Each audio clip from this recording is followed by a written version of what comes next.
Shalom, damai di hati.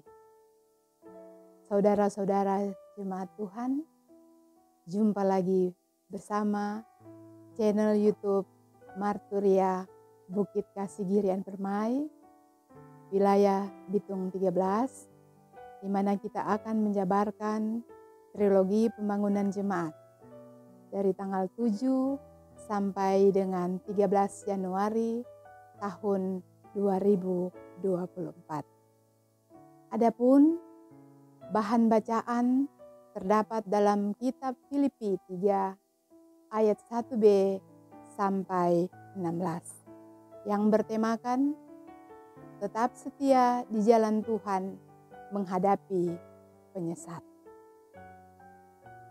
Namun sebelumnya mari kita berdoa. Ya Tuhan, Allah Bapa kami yang di sorga, Bapa yang kami sembah dan kami muliakan. Kami bersyukur ya Tuhan, karena oleh tuntunan Tuhan, kami boleh berada sampai saat ini dalam keadaan yang diberkati. Saat ini Tuhan, kami mau dan rindu untuk membaca dan merenungkan firman Tuhan dalam Alkitab. Namun Tuhan, kami bermohon kepadamu, biar kiranya urapan Tuhan boleh teralami oleh kami, baik kepada hamba-Mu ini maupun bagi jemaat-Mu yang akan mendengarkan. Inilah Tuhan permohonan kami dalam nama Tuhan Yesus yang adalah Tuhan dan Juru Selamat kami yang hidup. Amin.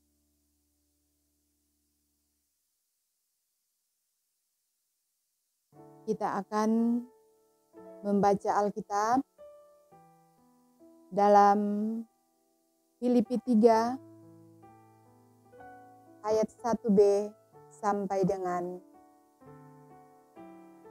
ayat 16. Dengan perikop kebenaran yang sejati. Demikian firman Tuhan, menuliskan hal ini lagi kepadamu tidaklah berat bagiku dan memberi kepastian kepadamu.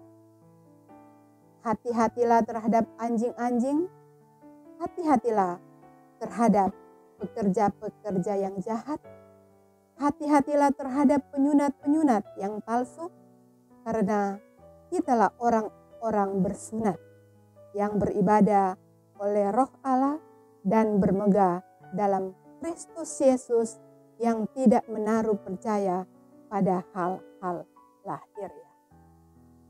Sekalipun aku juga ada alasan untuk menaruh percaya pada hal-hal lahiriah. Jika ada orang lain menyangka dapat menaruh percaya pada hal-hal lahiriah, aku lebih lagi. Disunat pada hari ke-8 dari bangsa Israel, dari suku Benyamin orang Ibrani asli. Tentang pendirian terhadap hukum Taurat, aku orang Farisi. Tentang kegiatan aku penganiaya jemaat. Tentang kebenaran dalam mentaati hukum Taurat, aku tidak bercacat.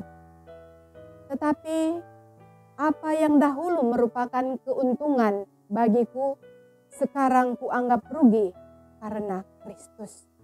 Malahan segala sesuatu kuanggap rugi karena pengenalan akan Kristus Yesus Tuhanku lebih mulia daripada semuanya. Oleh karena Dialah aku telah melepaskan semuanya itu dan menganggapnya sampah, supaya aku memperoleh Kristus dan berada dalam Dia, bukan dengan kebenaranku sendiri karena mentaati hukum Taurat, melainkan dengan kebenaran karena kepercayaan kepada Kristus, yaitu kebenaran yang Allah anugerahkan berdasarkan kepercayaan. Yang kuhendaki ialah mengenal Dia dan kuasa kebangkitannya dan persekutuan dalam penderitaannya, di mana aku menjadi serupa dengan Dia dalam kematiannya, supaya aku akhirnya beroleh kebangkitan dari antara orang mati. Bukan seolah-olah aku telah memperoleh hal ini atau telah sempurna, melainkan aku mengejarnya. Kalau aku dapat juga menangkapnya, karena aku pun telah ditangkap oleh Kristus Yesus. Saudara-saudara, aku sendiri tidak menganggap bahwa aku telah menangkapnya, tetapi ini yang kulakukan. Aku melupakan apa yang telah di belakangku dan mengarahkan diri kepada apa yang di hadapanku, dan berlari-lari kepada tujuan untuk memperoleh hadiah, yaitu panggilan sorgawi dari Allah dalam Kristus Yesus. Karena itu, marilah kita yang sempurna berpikir demikian. Dan jikalau lain pikiranmu tentang salah satu hal itu akan dinyatakan Allah juga kepadamu. Tetapi baiklah, tingkat pengertian yang telah kita capai, kita lanjutkan menurut jalan yang telah kita tempuh. Demikianlah pembacaan firman Tuhan di saat ini. Selanjutnya kita akan mendengarkan penjabaran trilogi pembangunan jemaat dengan tema bulanan keadilan, damai dan kasih Yesus Kristus menjiwai pesta demokrasi. Sedangkan tema mingguannya adalah tetap setia di jalan Tuhan menghadapi penyesat. Alasan pemilihan tema.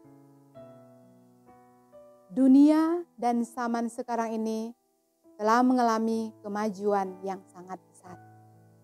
Berbagai perkembangan sangat terlihat dan teralami dalam kehidupan manusia dari waktu ke waktu. Dan perkembangan ini sangatlah berdampak dalam perjalanan hidup kita di zaman ini. Misalnya, kemajuan dunia digital, di mana setiap orang dapat mengakses berbagai informasi dari situs-situs internet dan berbagai aplikasi media sosial. Kita dapat juga melihat, membaca, atau mempelajari berbagai ilmu pengetahuan, termasuk di dalamnya berbagai bentuk ajaran agama. Karena itu, bila kita tidak memiliki landasan iman yang kuat dan pengetahuan yang benar tentang ajaran Kristen atau ajaran Alkitab, maka pikiran kita akan mudah tersesat. Dan kehidupan kita akan mudah juga disesatkan oleh para penyesat yang berada di berbagai situs media sosial. Oleh karena itu, sebagai orang percaya, kita diajak untuk tetap setia di jalan Tuhan menghadapi penyesat. Pembahasan tematis. Filipi adalah sebuah kota di Makedonia yang merupakan tempat perantauan orang-orang dari Roma. Di kota Filipi, Paulus dan Silas tinggal beberapa hari. Dalam Kisah Para Rasul 6 ayat 12, dan memberitakan Injil yang membuat seorang perempuan yang bernama Lydia dan keluarga menjadi percaya serta mengusir roh jahat dari seorang perempuan petenung.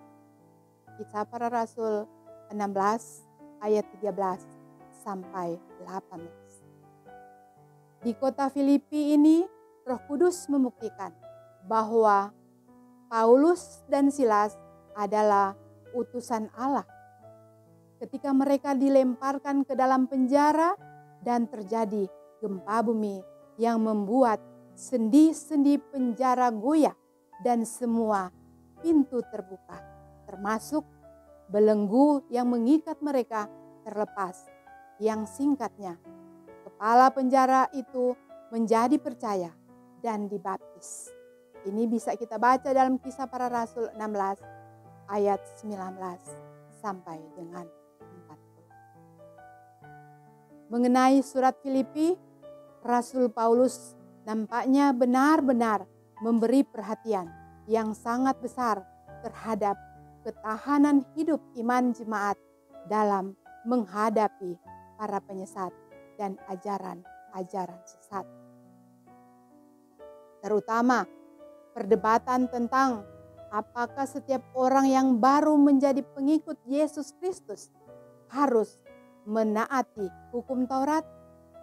Selain itu, Paulus juga bercerita tentang berbagai peristiwa yang dialaminya bersama dengan Silas selama mereka memberitakan Injil.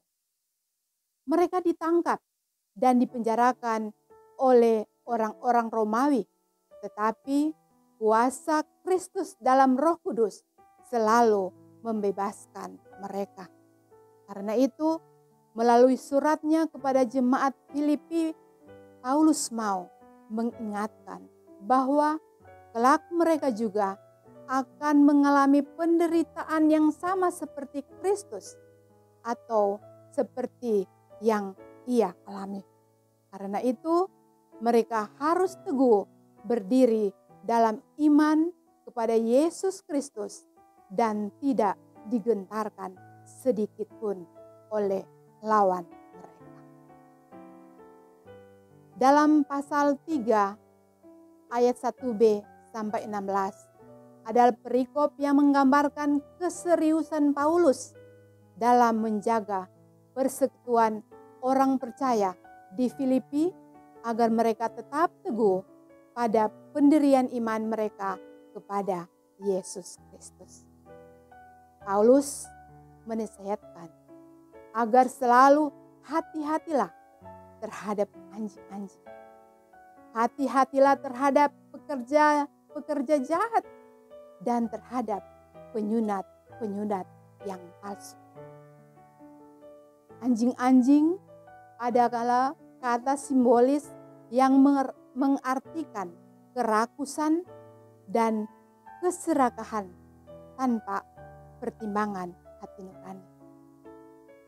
Pekerja-pekerja jahat mengartikan orang-orang yang bekerja seolah-olah untuk sebuah kebenaran, padahal hanya untuk kepentingan demi keuntungan hidup sendiri.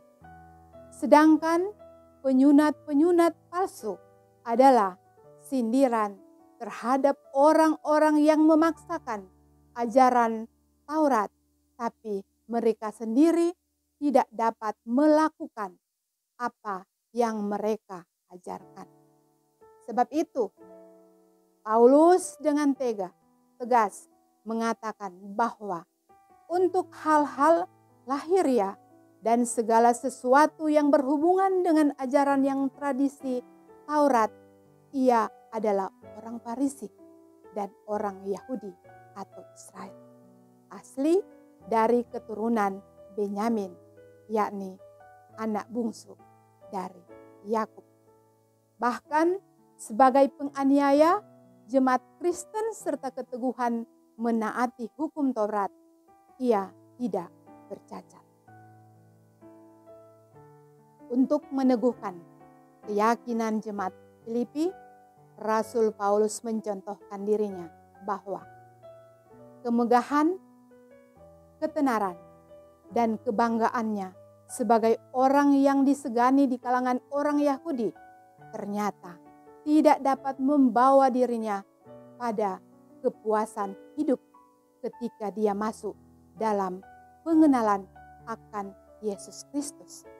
Justru pengenalan akan Yesus Kristus telah mengantar Paulus pada keyakinan bahwa memiliki Yesus Kristus adalah yang paling mulia daripada segala sesuatu. Dan berada dalam Yesus Kristus bukan suatu kebenaran karena melakukan hukum Taurat, melainkan kebenaran yang dianugerahkan Allah karena kepercayaan pada Yesus Kristus. Karena itu, segala sesuatu yang dimilikinya di luar Yesus Kristus dianggapnya tidak berguna, bahkan dianggapnya sebagai sampah. Selanjutnya, yang lebih penting dari pengenalan akan Yesus Kristus adalah keyakinannya atas kuasa kebangkitan dan persekutuan dalam penderitaannya serta serupa dalam kematiannya, yang kemudian akan mengantar Paulus pada perolehan kebangkitannya dari antara orang mati. Ini bisa kita baca dalam ayatnya yang ke-10 sampai yang ke-11. Untuk maksud inilah ia pernah mengatakan bahwa bagiku hidup adalah Kristus dan mati adalah keuntungan. Pada bagian akhir dari perikop ini, Paulus seolah-olah mengingat kembali tentang peristiwa ketika ia dipanggil oleh Yesus Kristus di jalan menuju ke Damsyik. Kisah Para Rasul 9 ayat 1 sampai dengan 19a. Sejak waktu itu, Paulus benar-benar menjalani hidup untuk Yesus Kristus dan melupakan apa yang pernah ia lakukan terhadap umat Tuhan dan mengabdikan hidup bagi Yesus Kristus untuk mendapatkan hadiah sorgawi. Oleh karena itu, Paulus menasihatkan jemaat Filipi bahwa sebagai orang Kristen yang sudah matang atau dewasa dalam iman, yang diistilahkannya dengan sempurna, berpikir untuk teguh dalam iman dan mengejar hadiah panggilan sorgawi dari Allah dalam Yesus Kristus. Dalam ayat 12 sampai dengan ayat yang 11. Makna dan implikasi firman. Pertama, tema perenungan kita minggu pertama tahun 2024 ini yaitu tetap setia di jalan Tuhan menghadapi penyesat. Menuntun kita untuk selalu kembali pada firman Tuhan. Kehidupan yang tetap setia di jalan Tuhan telah dinasihatkan dan dicontohkan oleh Rasul Paulus. Karena setia di jalan Tuhan bukan hanya untuk kehidupan sekarang ini, melainkan sampai kita mendapatkan hadiah sorgawi yang disediakan Allah karena kepercayaan kita dalam Yesus Kristus. Menghadapi penyesat, Rasul Paulus sampai harus menderita, tetapi ia tetap teguh pada apa yang dijalaninya, yaitu tetap percaya pada Yesus Kristus. Begitu juga jemaat di Filipi. Makna yang kedua, kita tentu tidak mengalami peristiwa kekerasan dan penindasan seperti yang Paulus dan jemaat Filipi alami. Namun di zaman ini kita diminta untuk selalu teliti dalam menggunakan media sosial, terutama untuk mencermati setiap ajaran yang ada di internet. Atau kita diminta untuk mendoakan orang lain di tempat tertentu yang dihalangi untuk beribadah, ditindas dan dibunuh karena iman mereka akan Yesus Kristus. Kita diminta juga untuk tabah dan sabar ketika kita dibuli atau dihina ataupun difitnah. Karena iman kita kepada Yesus Kristus. Satu hal yang pasti, melalui firman Tuhan minggu ini, kita diajak untuk tetap setia di jalan Tuhan menghadapi penyesalan.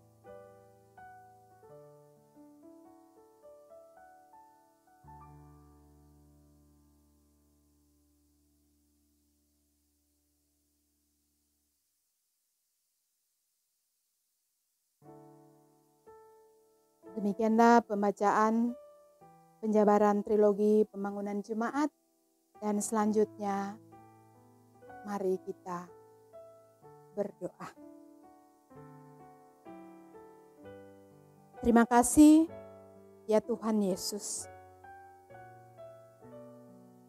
karena Engkau telah memberi kesempatan bagi kita untuk boleh lagi belajar melalui firman Tuhan dalam Alkitab. Kiranya kita tetap selalu setia di jalan Tuhan dalam menghadapi penyesatan.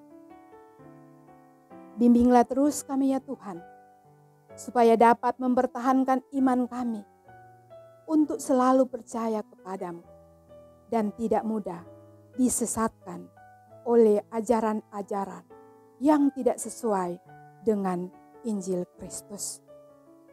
Dan bentuklah kami ya Tuhan untuk selalu memuliakan Engkau, agar jati diri kami tidak membuat kami sombong, melainkan dapat kami jadikan wahana untuk membuat banyak orang percaya padamu. Inilah permohonan kami ya Tuhan. Inilah doa kami yang kami hanya alaskan di dalam nama Tuhan Yesus Kristus, yang adalah Tuhan dan Juru Selamat kami. Kami berdoa. Amin.